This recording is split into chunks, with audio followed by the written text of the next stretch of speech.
네, 안녕하세요. 김현웅입니다. 오늘 수업의 주제는 인공신경망입니다. 먼저 인공신경망의 기본적인 작동 원리를 살펴볼 거고요. 이러한 인공신경망들 중에서 그 이미지 처리에 특화된 구조를 갖는 컨볼루션 뉴럴 네트워크라는 것에 대해서 자세히 살펴보고자 합니다. 인공신경망을 살펴보기에 앞서 퍼셉트론이라는 개념을 소개할 텐데요. 어, 퍼셉트론의 모티브는 바로 인간의 신경세포인 바로 뉴런입니다. 뉴런은 아래 그림과 같이 외부의 신호를 수신하는 가지돌기 그리고 간단한 연산을 하는 축 세포체 그리고 그 어, 연산 결과를 전달하는 축삭 돌기로 이루어져 있습니다. 사람의 경우에는 이런 구조를 한 천억 개 정도 가지고 있고 이 하나의 이 가지돌기는 약 한 천 개 정도의 다른 뉴런들과 연결이 되어 있다라고 생각을 하시면 되겠습니다. 그럼 퍼셉트론이란 무엇이냐? 퍼셉트론은 어떻게 보면 가장 단순한 형태의 신경망 모델인데요. 생물학적 방금 살펴본 생물학적 신경세포의 작동 방식을 수학적으로 모델링한 어떤 인공적인 뉴런이라고 생각을 하시면 되겠습니다. 1958년 로젠블라트라는 학자가 제안을 했고요. 이 퍼셉트론의 작동 방식을 도식화하면 이 아래 그 그림과 같은데요. 이 퍼셉트론이 정보를 처리하는 방식은 이렇습니다. 먼저 입력 벡터를 받고요. 그 입력 벡터의 그, 그 세기에 따라서 다른 가중치를 부여합니다. 그래서 여기에 숫자들의 모임이 전달이 되고 그 숫자들의 모임의 각각의 이 웨이트, 가중치라는 것이 곱해져서 어, 합을 계산을 합니다. 그런 다음에 바이아스, 즉 편향을 약간을 더해주고요. 이 편향까지 더한 값이 일정 값을 초과하면 다음 뉴런으로 전달을 하고 그 값을 초과하지 않으면 아무런 신호를 전달하지 않는 방식으로 작동을 합니다. 그래서 이 퍼셉트론이라는 것은 크게 두 가지 입력층과 출력층으로 이루어져 있고 이 말 그대로 정보를 입력받는 노드들의 모음을 입력층이라고 부르고 입력된 정보로부터 일련의 계산을 한 후에 값을 출력하는 그런 노드를 우리가 출력층이라고 부릅니다. 그래서 사실 입력층에서의 i번째 노드는 정보를 나타내는 특징 벡터의 i번째의 원소를 받습니다. 따라서 특징 벡터의 크기가 d라면 입력층은 최소 d개의 노드를 가지고 있어야겠죠. 그리고 아까 우리가 뭐라 그랬죠? 그 편향이라는 것을 더한다고 했는데요. 사실 편향이라는 것 역시 입력층에서 표현을 해줄 수가 있는데 이 특징 벡터의 맨 앞자리에 강제로 1을 집어넣으면 어, 이 퍼셉트론은 떤 계산을 수행하는지 살펴보겠습니다. 어, 그래서 이 첫 번째 특징 벡터의 첫 번째 원소가 1이기 때문에 여기에 또 그 가중치 W0가 있겠죠. 그래서 W0에 1을 곱하고 나머지 특징 벡터에 대해서는 앞에서 살펴봤던 바와 같이 가중치들을 각각 곱해서 더한 그런 연산을 한 다음 얘네들을 싸그리 더해주면 어, 편향을 더하는 그런 똑같은 효과를 얻을 수가 있습니다. 그래서 우리 편향을 계산하는 것 대신에 특징 벡터의 첫 번째 원소에 1을 부여함으로써 편향을 넣는 효과를 반영을 할 수 있겠구나라고 생각할 수 있겠죠. 자, 그래서 퍼셉트론이 어떻게 작동하는지 좀 더 자세히 살펴보면요. 여기 x1부터 xd까지 특징 벡터가 있고요. 편향을 계산해주는 이 또 다른 특징 벡터, 물론 1로 항상 고정되지만 또 다른 특징 값 이렇게 1이 있다라고 해봅시다. 그런 다음에 W0 곱하기 1, W1 곱하기 X1, W2 곱하기 X2 쫄쫄쫄 해서 WD 곱하기 XD를 한 다음 얘네들을 모두 다 더해줍니다. 이 더한 값을 이 퍼셉트로는 바로 내어주는 게 아니라 액티베이션 펑션, 음, 활성 함수라는 것을 통과시킨 다음에 나온 값을 내어줍니다. 활성 함수에는 여러 가지 형태가 있을 수 있는데요. 가장 기본적인 형태는 s가 1보다 크면 1을 내어주고 0보다 크거나 같으면 1을 내어주고 0보다 작으면 마이너스 1을 내어주는 그런 함수입니다. 어떻게 보면 가장 간단한 형태의 활성 함수라고 볼 수 있습니다. 그럼 이 녀석은 어떤 역할을 하냐? 여기서 입력층에서 받은 값들을 다 계산을 하죠. 그런 다음에 이 계산된 값을 활성 함수에 통과를 시켜줍니다. 따라서 이 계산된 값이 총 이 정보들을 다 반영한 이 계산된 값이 0보다 크면 이 출력 노드에서는 1을 내어주고요. 0보다 작으면 -1을 내어줍니다. 이런 활성화 함수를 쓰면요. 이 활성화 함수를 그래프로 표현하면 이렇습니다. 그 입력값이 0보다 작으면 -1, 0보다 크면 1을 내어주는 이런 함수죠. 이 네, 퍼셉트론의 그런 이런 그 활성 함수가 왜 중요한 역할을 하는지에 대해서 대략적으로 살펴보면요. 우리가 결국 인공신경망을 사용해서 혹은 뉴럴 네트워크라는 것을 사용해서 하고 싶은 태스크 중에 하나는 이런 식으로 x1, x2 특징 벡터에 따라서 이런 군집을 이루고 있는 이런 데이터들을 분리하는 이런 경계선 같은 것을 찾아주는 것입니다. 사실 이 경계선은 정확하게 w1 곱하기 x1 더하기 w2 곱하기 x 더하기 b는 0을 만족하는 x1, x2를 2로부터 표현할 수가 있는데요. 결국 이런 경계선을 찾은 다음에 우리는 새로운 정보 x1, x2 새로운 정보를 받았을 때 그 값이 혹은 그 데이터가 이 결정선 위에 있는지 아래로 있는지 결정을 내리고 싶습니다. 그럴 때 우리는 부등식이 필요하겠죠. 그 값을 입력을 했더니 0보다 크다 하면 파란색으로 레이블할 거고요. 그 값을 넣었더니 0보다 작다 하면 이 빨간색으로 레이블할 것입니다. 그래서 이 0보다 크면 위쪽, 0보다 작으면 아래쪽이 바로 이 정확하게 활성화 함수, 앞에서 살펴본 그 활성화 함수가 하는 역할이라고 보시면 되겠습니다. 3차원 3차원 공간에서의 2차원 공간에서는 이런 우리가 결정 직선이라고 불렀고요. 3차원 공간에서도 정확하게 같은 방식으로 평면을 기준으로 영역을 나눌 수가 있고요. 그래서 그런 걸 우리가 결정 평면이라고 부릅니다. 4차원 이상에서도 3차원의 평면에 해당하는 어떤 기하학적 대상이 있을 텐데 그런 녀석을 우리가 디시전 하이퍼플레인 혹은 결정 초평면이라고 부릅니다. 그래서 이 퍼셉트론의 동작식을 정리하면 이제 이렇습니다. 1이 포함된 특징 벡터의 어떤 가중치들을 각각 원소별로 곱합니다. 그래서 이걸 우리가 내적이라고 부르는데요. 이 내적은 W 트랜스포즈 X입니다. 그래서 W 트랜스포즈 X를 타우라는 액티베이션 펑션에 통과를 시키는 것이 바로 인공신경망이 계산되는 방식입니다. 그럼 이런 걸로 어떤 문제를 풀 수 있느냐를 살펴볼 텐데요. 우리가 2차원 특징 벡터로 표현되는 샘플을 가진 4개, 샘플 4개를 가진 훈련 집합을 고려를 할 거예요. 그래서 0,0에는 이 엑소나라는 데이터인데 그 사각형으로 레이블이 되어 있고요. 나머지 0,1, 1,0, 1,1에는 진한 원으로 레이블된 이 데이터가 있다라고 해봅시다. 이때 그럼 우리가 하고 싶은 것은 무엇이냐면 어떤 함수를 만들고 싶은데요. 이 두 개의 클래스를 구분해 줄 수 있는 그런 함수를 만들고 싶습니다. 그럼 우리가 어떤 식으로 만들 수 있냐면 정확하게 이제 이런 식으로 인공신경망을 구성해 주면 됩니다. 이런 식으로 인공신경망을 구성하면 어떤 일이 발생하냐? 자, x1의 좌표 0,0이었죠? 0,0을 넣으면요. 0, 0하고 얘가 1이죠. 그럼 마이너스 0.5예요. 근데 마이너스 0.5를 액티베이션 펑션 통과시키면 뭐가 나오죠? 마이너스 1이 나옵니다. 따라서 마이너스 1이라는 레이블을 갖게 되죠.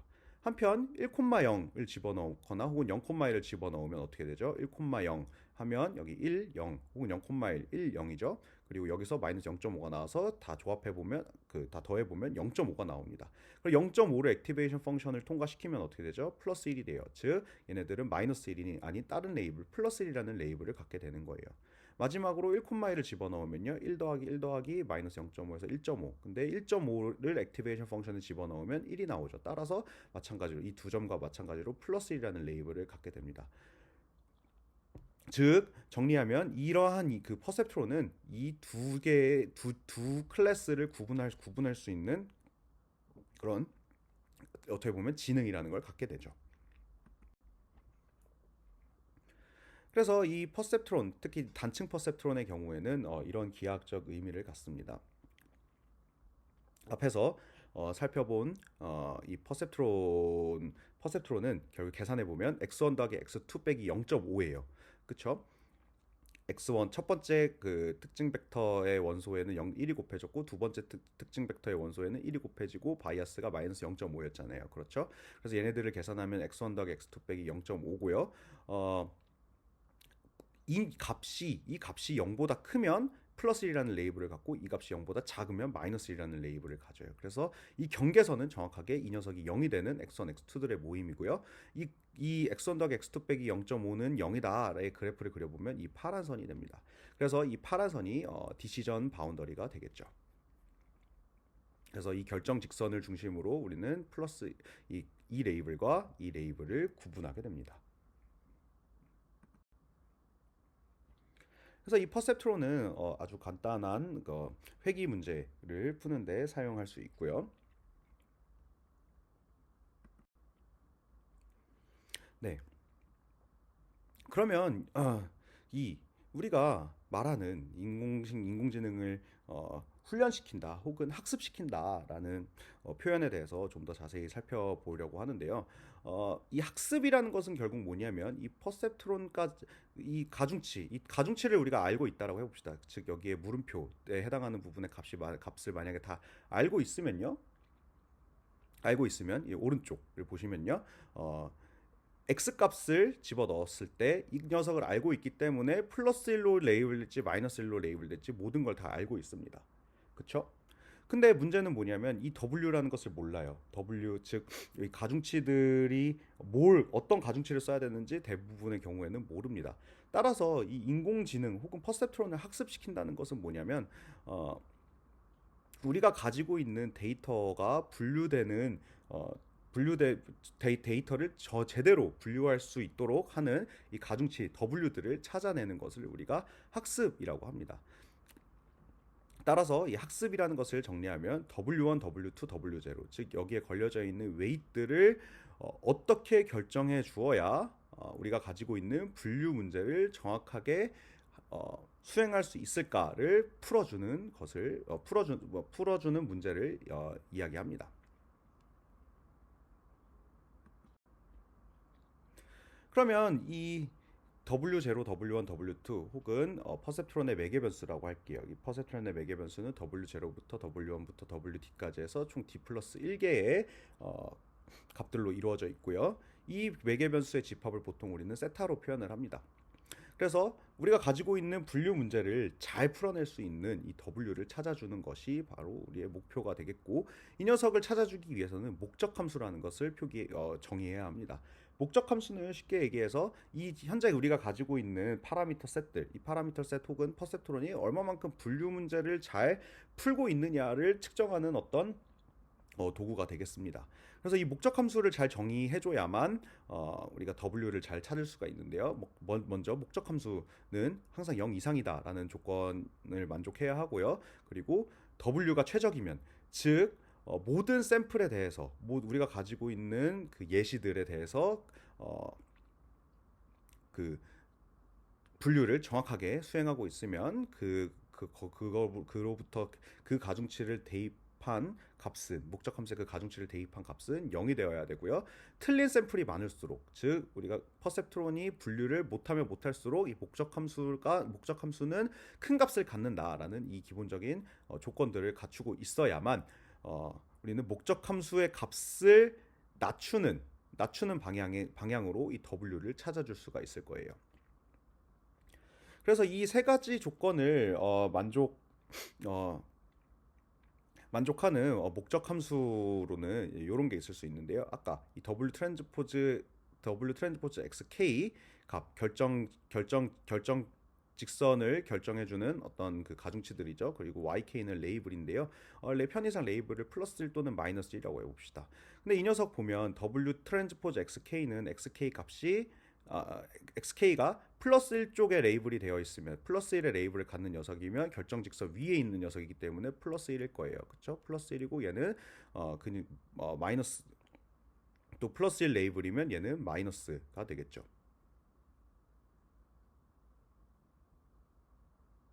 그렇죠? 그리고 반대로 얘네들 값이 틀리면요. 얘가 양수고 그 녀석이 잘못 레이블이 돼 있어요. 마이너스 1이면 얘는 플러스가 되죠. 즉 틀리면 이 값이 커지는 그런 형태를 띠게 됩니다. 따라서 이 JW라는 이 함수는 목적 함수로서 적합한 그런 함수가 됩니다. 그러면 이 목적 함수를 정의한 후에 우리가 어떻게 최적의 파라미터를 찾을 수 있느냐 하면 가중치 갱신이라는 것을 통해서 찾을 수 있습니다. 가중치 갱신은 별게 아니고 이 J라는 목적 함수를 우리가 찾아야 하는 가중치들 WI들로 미분한 값으로 우리가 가지고 있는 가중치를 미분한 그 정보를 이용해서 가중치를 업데이트하는 거예요. 그래서 이 알고리즘을 보시면 새로운 세타를 세타 마이너스 로 g라는 것으로 업데이트를 하는데요. 로는 사전에 정해진 어떤 값이라고 생각하시면 되겠고, 이 g는 여기서 계산된 그레디언트예요. 그래서 이 그레디언트 혹은 이 편미분을 계산을 해보면 얘가 이렇게 되고요. 따라서 이 가중치 갱신 규칙에 대입을 해보면 대입을 해보면 새로운 wi는 wi 더하기 로의 시그마의 이런 형태가 되는 것을 확인할 수 있습니다. 그래서 정확하게 우리는 데이터가 주어져 있으면 이런 규칙을 따라서 파라미터 w 퍼셉트론의 어떤 그 본질적인 특징을 결정해주는 이 w를 업데이트하게 됩니다. 근데 이건 어디까지나 i번째 가중치에 대한 거죠. 즉 w는 총 i 플러스 1개의 컴포넌트를 가지고 있다라고 했으므로 이 녀석을 어떻게 해야겠죠? 0부터 d까지 d 플러스 1개의 모든 그 방향에 대해서 이 미분을 계산을 해주고요. 그 미분에 따라서 이런 식으로 가중치를 업데이트 해주면 됩니다. 이런 퍼셉트론을 학습할 때 우리가 배치라는 개념을 사용하는데요. 배치는 일종의 그 인공지능 혹은 퍼셉트론이 잘 분류해야 하는 그런 문제들의 모임이라고 생각하면 되겠습니다. 예를 들어 우리가 맞춰야 하는 그 XY 페어가 100만 개 정도 있다라고 하면 이 100만 개에 대한 정보를 모두 다 사용해서 가중치를 업데이트 해주는 것은 비효율적입니다. 그래서 그 중에서 일부 한 10개 정도의 XY 페어에 대해서만 가중치를 업데이트 해주고 혹은 틀린 얘가 잘 못 맞추는 그런 문제들만 모아서 가중치를 업데이트하는 식으로 그 모델을 학습하는 것을 우리가 배치 베이스드 러닝이라고 합니다. 그래서 대략적인 알고리즘을 보면요, 먼저 n개의 샘플에 대해서 계산을 분류를 잘 하고 있는지 확인을 한 다음에 분류를 잘 못하고 있으면 이 집합에 잘 분류를 못하고 있는 녀석을 추가를 합니다.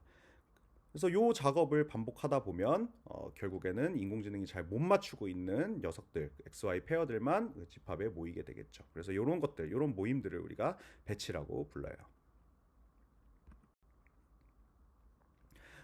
다음은 스토캐스틱하게 그 가중치를 업데이트하는 방식인데요. 뭐냐면 우리가 가지고 있는 XY 페어들의 모임이 있을 텐데요. 그것 중에서의 그것들을 우리가 일단 무작위로 섞습니다. 그래서 1번부터 예를 들면 100번까지의 샘플이 있다라고 하면 그 녀석의 순서를 마구마구 뒤섞습니다.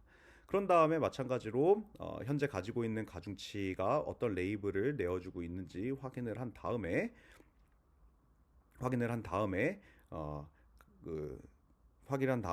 그 녀석이 즉 예측된 값과 이제 실제 값이 다르면 그 다른 것에 대해서만 이제 그레디언트를 이런 식으로 업데이트를 해줍니다.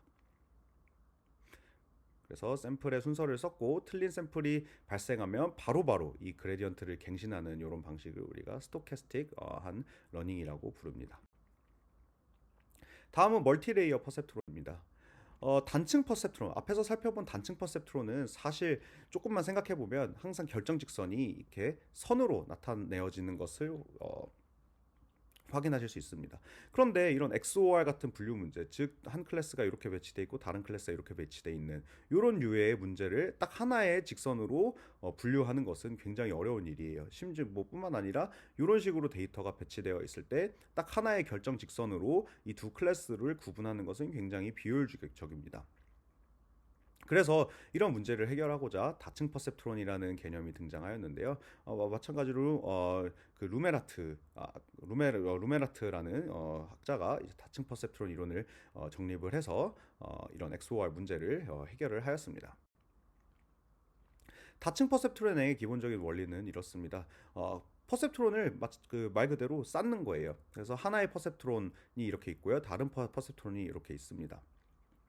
그래서 이 퍼셉트론 1에 의한 결정 직선은 이렇게 되고요. 결정 직선이라 함은 x0 더하기 마이너스 0.5 더하기 x1 더하기 x2는 0이 되는 그 선을 이야기하고요.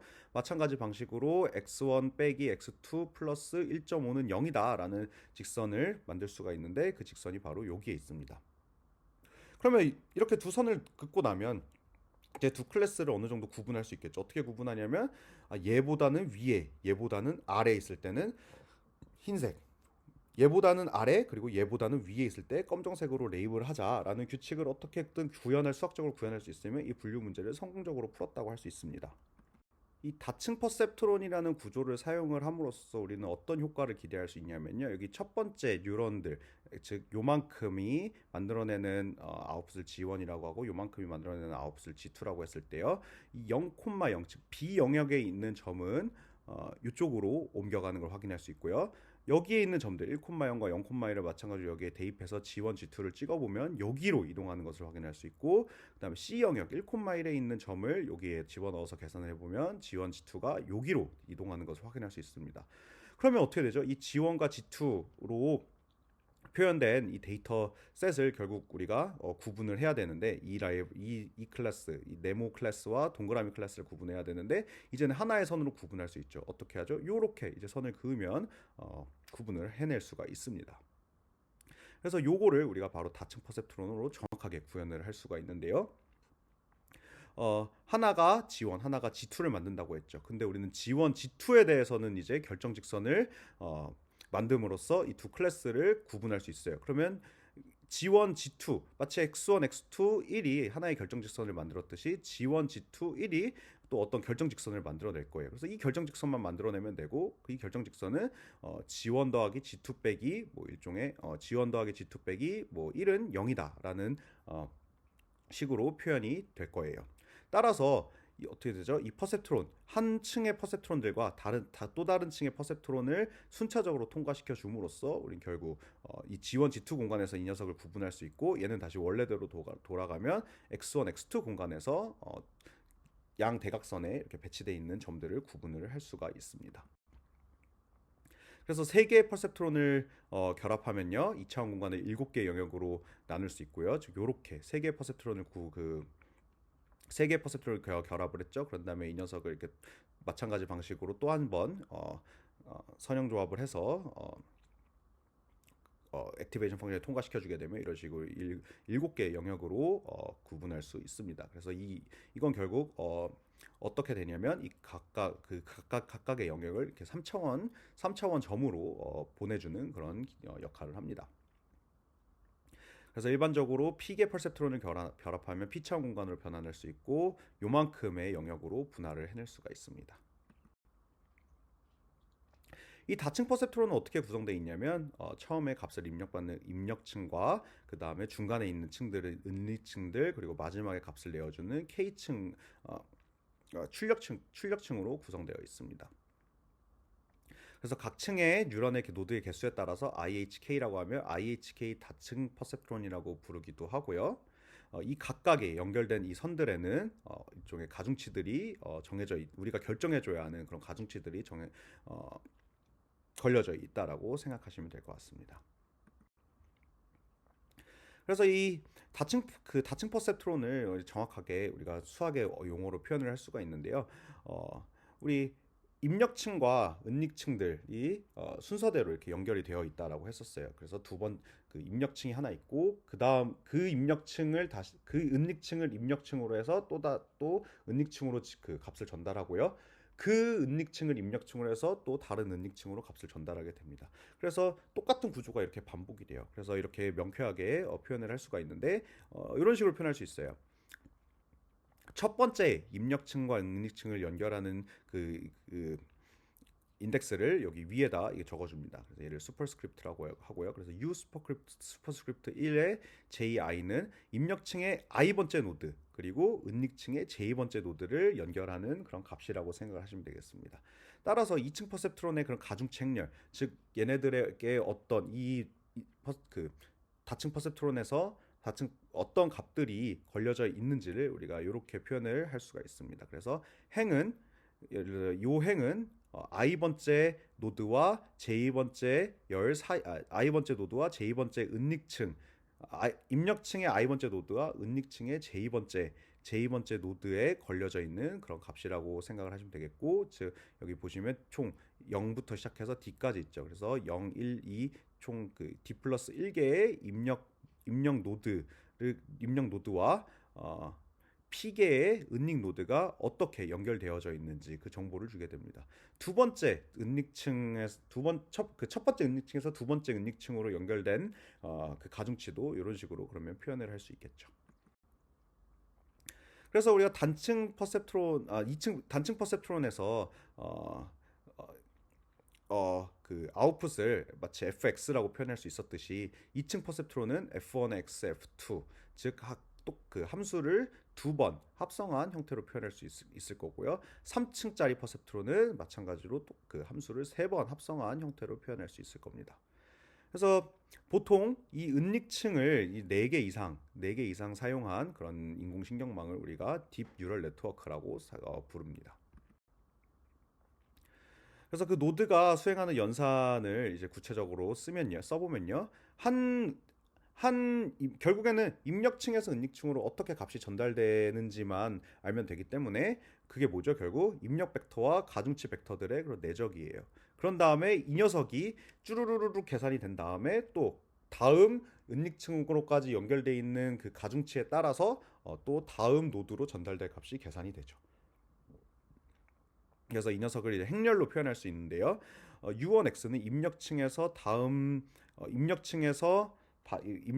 입력받은 벡터 X가 가중치들을 만나서 계산된 결과를 내어주고 그 결과를 액티베이션 펑션에 통과를 시킴으로써 그 다음 은닉층에 전달될 값을 계산하게 되죠.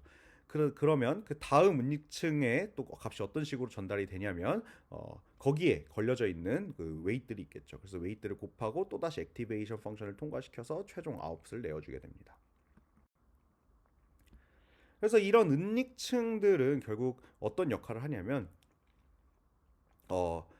어떤 형태로인지 모르지만 특히나 얘네들이 많이 쌓이면 쌓일수록 수학적으로는 굉장히 복잡하기 때문에 얘네들을 정확하게 트랙하는 건 어렵습니다. 하지만 마치 XOR 문제에서 이렇게 된 것들 이거 보이시나요? 이렇게 됐던 것들을 새로운 공간에 이렇게 옮겼듯이 이 은닉층들은 원래의 특징 벡터 그 데이터들이 가지고 있는 그런 정보들을 보다 그 간단한 형태로 이렇게 바꿔주게 됩니다. 이 간단한 형태로 바꿔준다라는 것을 사실 좀 과장해서 이야기한 건데요. 어떻게 보면 이 데이터의 특징들을 뽑아내는 역할을 한다라고 생각하시면 되겠고, 그래서 이런 걸 우리가 피처 러닝이라고 부릅니다. 활성 함수로는 지금까지는 이런 식으로 어떤 값보다 작으면 0을 내어주고 이 마이너스 1을 내어주고 어떤 값보다 크면 플러스 1을 내어주는 함수를 사용을 했었는데 그 밖에도 로지스틱 시그모이드 혹은 하이퍼볼릭 탄젠트 시그모이드 혹은 뭐 이런 소프트 플러스 렉티파이어 소프트 플러스와 뭐 이런 식의 소프트 플러스와 렉티파이어 렐루라고 부르는 이런 류의 활성화 함수를 쓰기도 하는데 사실 이 활성화 함수가 어떤 게 제일 좋다를 결정하는 것은 굉장히 어려운 문제입니다. 문제에 따라서 어떤 활성화 함수가 더 좋을 수도 있고 뭐 또 다른 활성화 함수가 뭐 또 다른 태스크에 대해서는 더 좋을 수도 있습니다.